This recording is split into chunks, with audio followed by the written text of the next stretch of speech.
Golu and Lalu in the demon's castle. One evening, Golu came skipping home from school and happily told his mother, "Mommy, see this. I got such a nice yummy toffee from an aunt uncle outside school." Golu's mother looked at the brightly wrapped toffee that Golu held up and asked with a frown, "And who was this uncle who gave you the toffee?" "Oh, I don't know. He just said that he found me very cute and thought I would like a toffee," replied Golu with a careless shrug. Shaking her head, Golu's mother made him sit down next to her. "Now listen, Golu," said she. "You should not be talking to strangers, and you definitely should not be accepting any eatables or chocolates from them. It is not safe, and I have told you this earlier. Now give me this toffee and I..." "No, I won't!" yelled Golu, hugging the toffee to his chest. "It's my favorite toffee!" He wailed. Sighing, his mother allowed him to eat the toffee. "But only just this once. Do you understand, son?" she said strictly. Sniffling, Golu nodded, and then, with a sudden cheeky smile, ran out with his toffee. A happy Golu turned up at his best friend Lalu's house, and the two shared the chocolate while basking in the shade on Lalu's lawn. As they lazily looked about, they happened to spot the huge castle of the hideous demon Motu. "Oh my! Do you see that huge castle over there, Golu?" He exclaimed. "I bet it'll be filled with sweets, chocolates, cakes and other yummy snacks." Golu too sat up, nodding. "Oh yes, it is. I've been there once." Lalu pouted, saying, "Not fair. Even I want to go and see all those goodies inside." "But Lalu, only big ants like our fathers can go inside the demon's castle. We are not allowed to go in alone." "Oh, come on. We will sneak out when everyone is fast asleep at night and quickly tour the castle. We will return before sunrise and no one will know a thing." This suggestion of Lalu's seemed quite good to Golu, and he agreed. That same night, the two naughty little ants set off stealthily for the demon's castle and were soon at its yard, where they saw a huge stairway climbing all the way up. Phew, Exclaimed Lalu. what big steps! It'll be sunrise by the time we manage to climb to the top. "Don't worry, Lalu. My father showed me a speedy way to do it." So saying, Golu guided Lalu, and soon they were at the door. They wiggled in through a crack in the door, but when they stepped in, found the huge hall pitch dark. Scared, the two trembled. Ooh, it is too dark and scary here. What do we do now? Moaned Lalu. Suddenly, they heard a scuffling sound and saw a dark shape creep towards them. With muffled cries, Golu and Lalu clung onto each other, terrified and shivering. "Don't hurt us, please." Don't hurt us, please. Calm down, you two. I am Uncle Cockroach, and I won't hurt you. Sure enough, a mustached big brown cockroach stepped out of the shadows, smiling.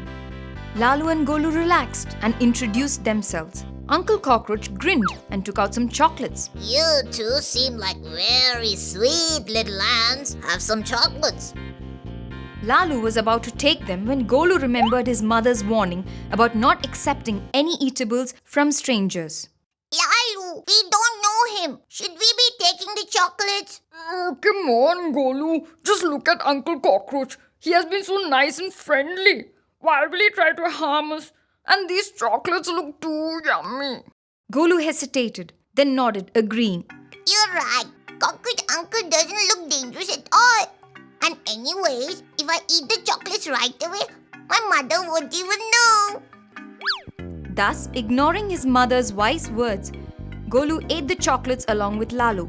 If you do want more yummy treats like this, come with me. I have lots at my place.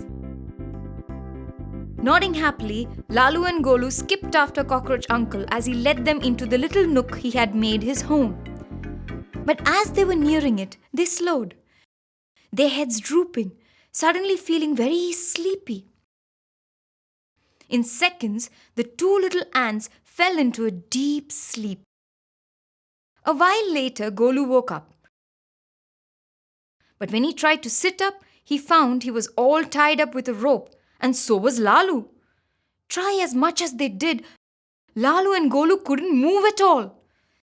Suddenly, a mocking laugh from behind made the two struggling ants stop and turn. It was Cockroach Uncle. But he now, instead of looking friendly, looked more cunning and mean.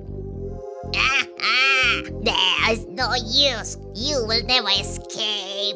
Golu and Lalu were quite shocked and close to tears. Oh, please let us go. Our family will be worried. Please let me go. They pleaded.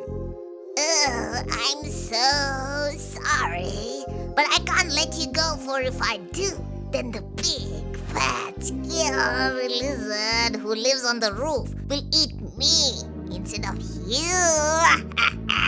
Now I have to leave, for it is the lizard's dinner time. Ta-ta! Enjoy being eaten. Golu, his heart filled with fear and dread, remembered his mother's wise words and understood now why she had said that trusting strangers was a bad idea. But now it was too late. Golu, we will never be able to untie these ropes, groaned Lalu. Golu slumped sadly. Lalu and he soon would be chewed to pieces by the lizard, and just as Golu was thinking this, that poing! He remembered something. Lalu, you have very sharp teeth, remember? Why didn't you just chew through my rope? Lalu grinned, nodding at Golu's suggestions, and immediately set to work biting and gnawing at Golu's bonds. Just as Golu's ropes fell away, they saw the big lizard creep down the roof, headed for them, greedily licking its lips. The lizard rushed at them, hungry jaws snapping. The two ants scurried as fast as legs could carry and barely escaped with their lives.